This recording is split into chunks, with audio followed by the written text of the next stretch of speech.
So viewers and subscribers, good day. Macleod here. I'm a co-host Zeminis, right? So thanks for tuning into Macleod TV. And as I see in the title, it's a politician versus accountability.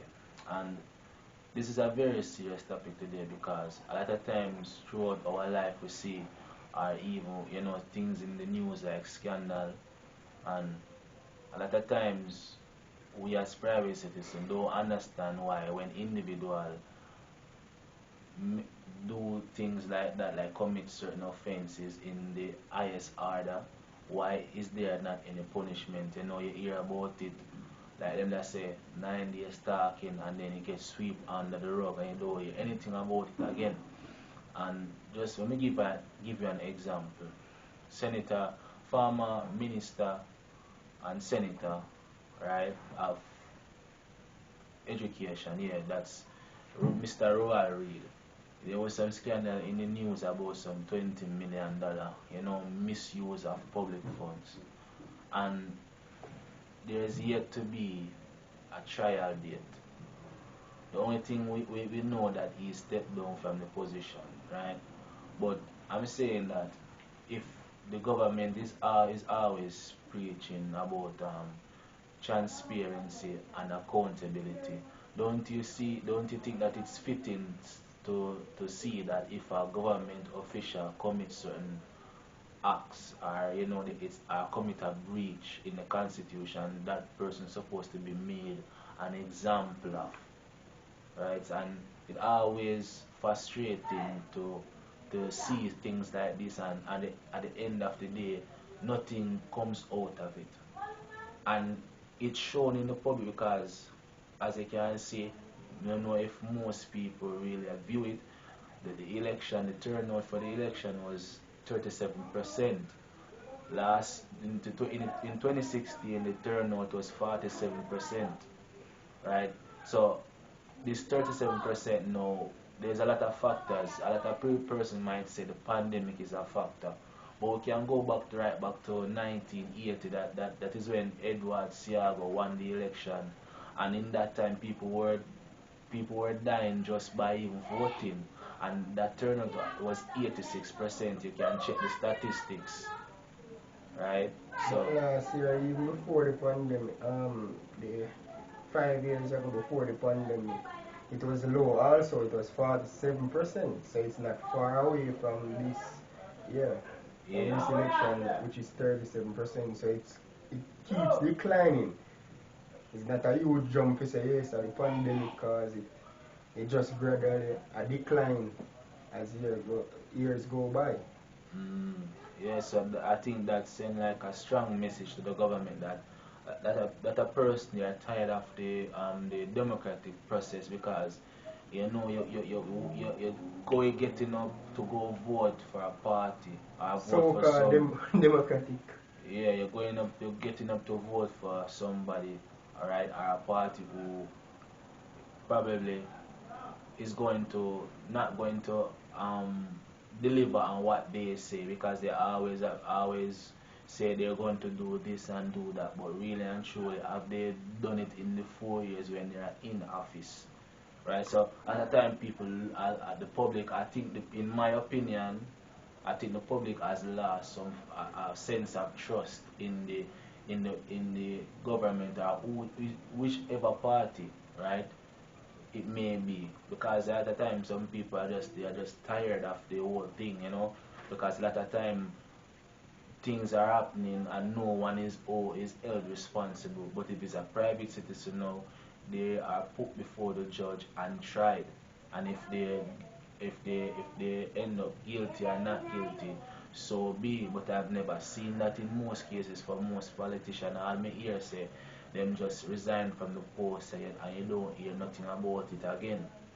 So, I just think that um if in order for us to take politicians seriously, they are the persons who write the law. They need to obey the law that they put in the constitution, because they always say no one is above the law. But as far as I am concerned, most of the time they act as if they are above the law, and they always break rules and break protocol to where they see fit.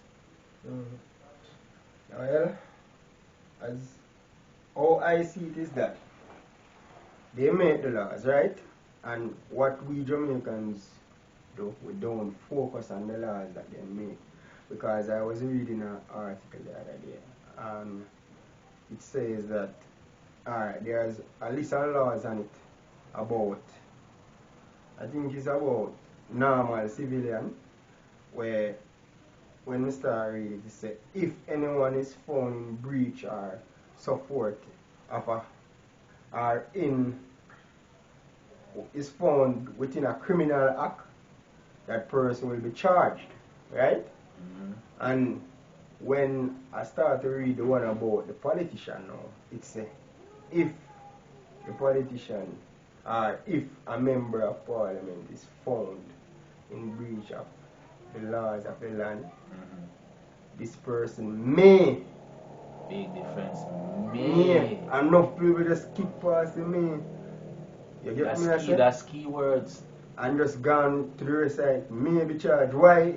Not must. Just like for the normal civilian or the police or whatsoever. Why not me? Why for the politician it's me? And it's supposed to be will. Yeah, but that when we see it, McLeod, I say if any person is in breach of like any Ponzi scheme or anything like that, you will be charged. But when you come on to the politician, you may be charged. Whoa. So when I read it, them have three, we can't quote them word for word, but a three them have, three of them they look on the day, and me I say, will for all of the civilian, the chief for the civilian will, and all of the chiefs here, the only thing them do, I take out the parliament and the member of parliament and put in any persons, or remove any person and put in a member of parliament. But everyone, which has the member of parliament, you have me, and everyone who have civilian, you have will. Yeah, like for us in particular, because we are civilian private citizens. So there you go. Sometimes we ourselves not, and we should question these laws, because now for we don't really know the law, and when things happen, them start read it to me and say, but this is in it. They say may. You get me? I say, and then I say, oh, we never see that, because we not really pay attention to the fine details and the wording that politician used to check with most of. I go as far as say you know, you have a term say everything is a maths problem, but say in this term it's a reading problem. I believe that most Jamaicans have a reading problem. Even a lot of we that know how to read, we don't really necessarily read, because when we see this thing come out in the public, everybody's acting shocked and they cannot believe what's going on. This thing is going on for decades. Decades on top of decades, where politicians just do whatever they want to do and they face no accountability. But yet still they are the one who self-righteously preaching that we is about transparency and we is about accountability. But when the act is taking place, all I hear is a lot of excuse. Look at Adli Shah. Everyone supposed to remember that incident with the phone thing. The man run up $8 million in phone taxes. And when I did my research, a minister that responsible for a portfolio, aka a ministry, is paid $4 million annually. Right? In other sense, they get $4 million per year. So I'm saying that if you run up $8 million in a phone bill, that's twice your salary. Where's the accountability? Who you guys think fit the bill or pay that bill? It's the taxpayers.